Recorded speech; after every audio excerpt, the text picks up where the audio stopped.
Yaxshimisilar do'stlar? Men sizlarning yuz tuvan G'ijiljon do'stinglar yonidan bayan. Bugun sizlarga so'zlaydigan hikoyamiz bo'lsa, o'zi sirtqa hujumga chiqib ketib, uydagi varatog'i boshqalarning to'p urib atganligi to'g'risidagi bir tragediyami yo komediyami bilmadim.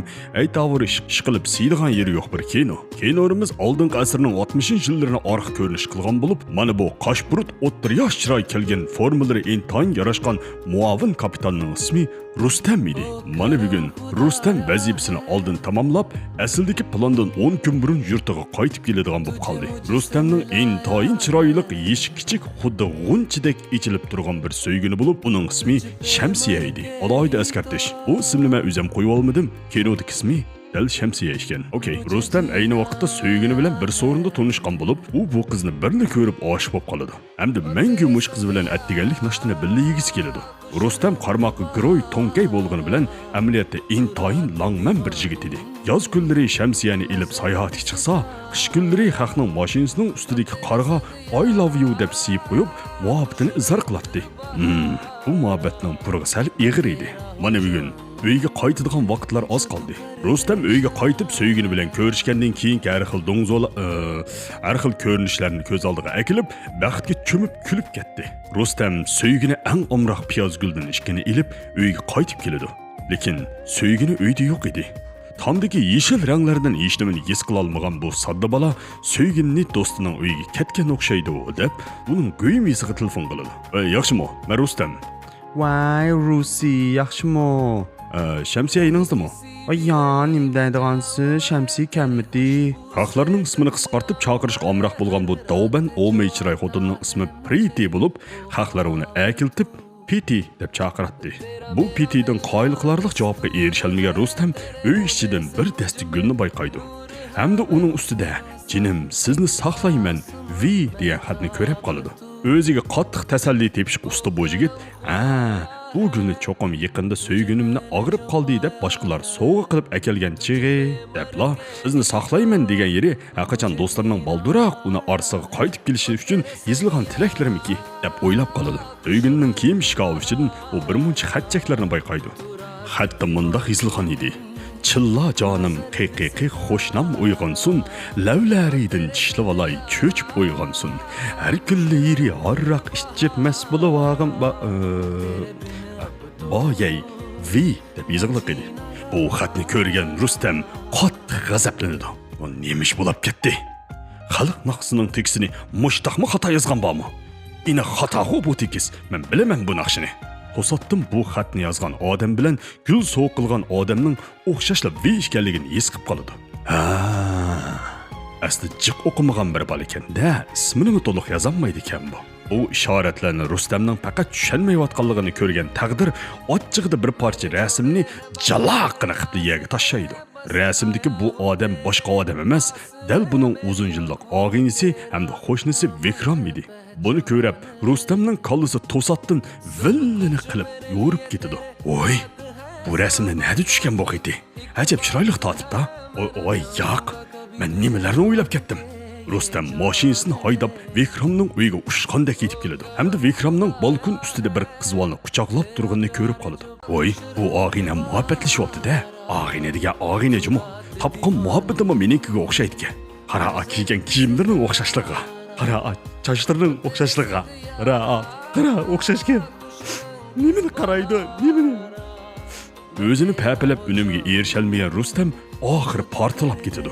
Atsi uning so'ygini badallari bu yerlari qizirib qolgan holda qaytib keladi. Rustam bo'lsa uyda naqsh etib o'ltiratdi. "Balkim tashlar bir kuni sen yoqtirgan kishilar seni. Lekin ko'nglim sen buni zinhar ig'ir olmag'in." To'g'ri deysiz. Men sizga tushuntiray, lekin siz buni qat'iy ig'ir olmang. Tushuntirishing ochon gapirpa. G'azabini bosolmagan Rustam Vikramni izlab berib, uning maydisiga 3 pay etib etadi. Hamda darhol berib o'zini ma'lum qiladi. Shamsiyaning go'ymisi Piti Vikramning singlisi bo'lib, oksining qasqa uchirganligini anglab, naq maydonga yetib keladi. Hamda qattiq vatildab ketadi. Nima ish qilyapsan, qasang?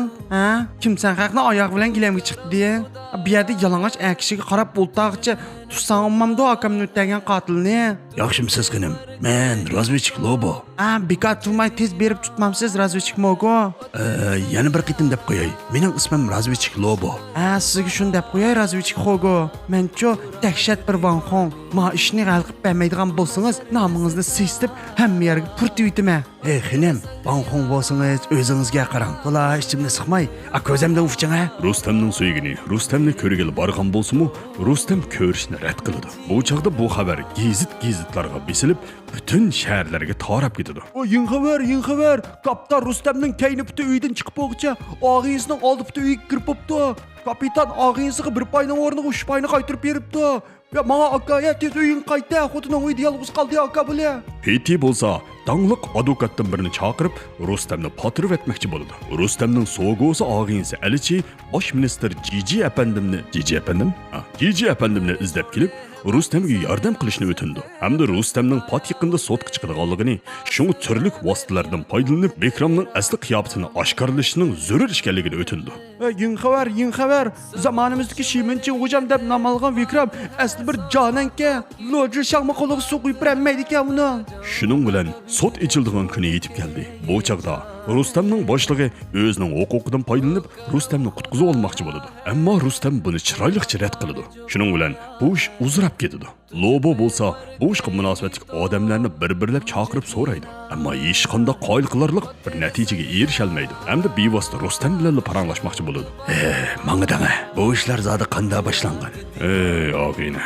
Hamma ishlar bir so'rinda so'ygunimni haq bilan tansi o'ynag'izganlikdan boshlangan. O kuni men zo'q bilan so'ygunimning boshqalar bilan tansi o'ynayotganligidan o'ziraylik o'ltirib o'tdim. Tuyuqsiz mahallamizdagi eng cho'ng boyning o'g'li tug'ilganda tug'ut onasiga chacharab cho'ng bo'lgan sapasi yo'q jiyli quruq so'ylab Begzodi Vikram yenimga kelib tunishlik berdi. Oy, ma'btini ijariq beryaptimsa?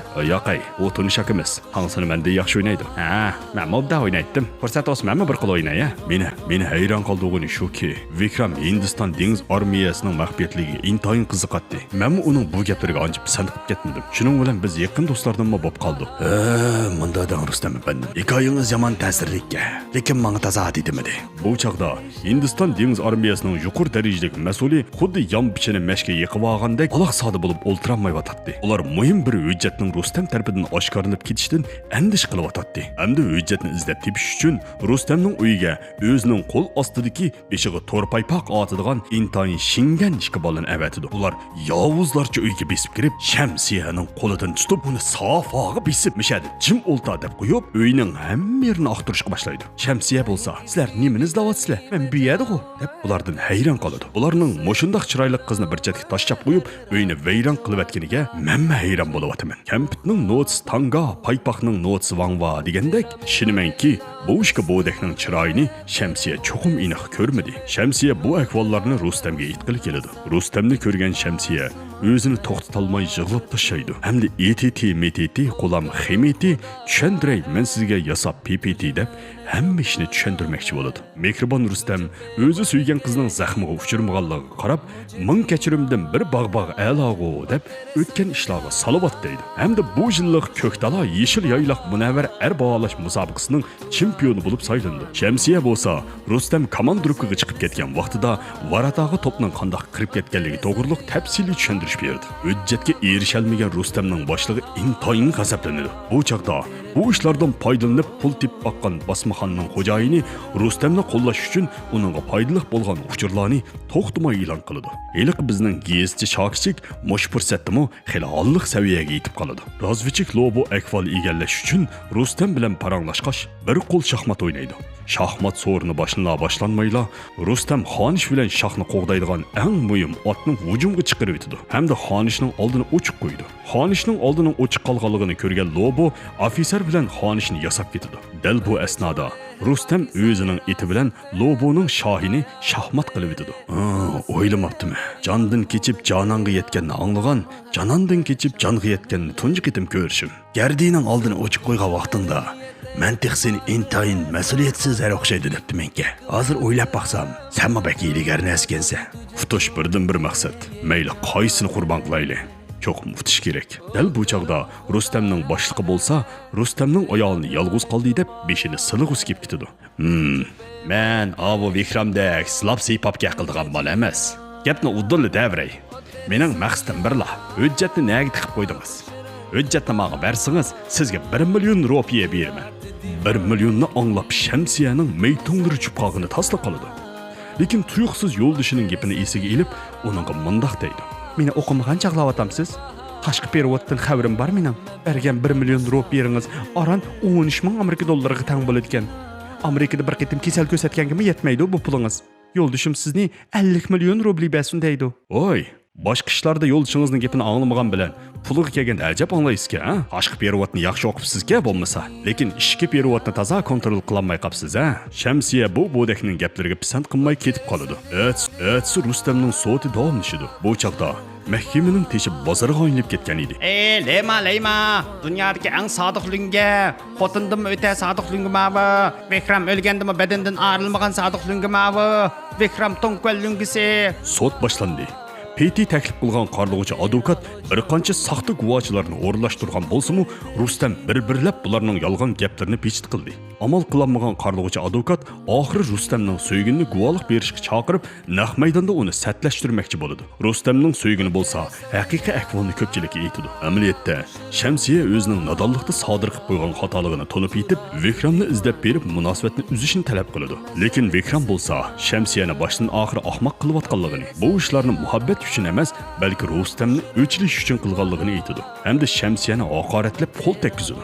Rustam Shamsiyaning degan gaplarini hamda Vikramning burun qilgan qilmishlarini birlashtirib, uning azaldan yenidan qurol ayirmaydiganligini bayon qilish orqali ayni vaqtda jidallashish jarayonida Vikramning o'zini o'qi tutmoqchi bo'lganligi, Rustamning bo'lsa yo'lni qo'g'dinish uchun uni bo'ysundirganligini aytadi. Bossotchi sotning vaqtini kechiktirganligini aytadi. Zastatlılar bo'lsa, oxirgi hukmni chiqarish uchun qattiq munozara ilib boradi. Ha, bu ish murakkablashib ketdi. Amsa boshlab ketaylik. Ha, rost. Yanda Mayanning filmlarini ko'ryapsizlar. Zakaz ko'rman, qo'p bisib ko'ryapman. Menmi ko'rdim? Men yig'ib qo'yib ko'ryapman. Ko'rib baqyaptimi? Nima va? Menmi ko'rdim. Menga tetimadi. Menmi ko'rdim. Aramizda ba'zilar ko'rib qopti, ba'zilar ko'rmabdi.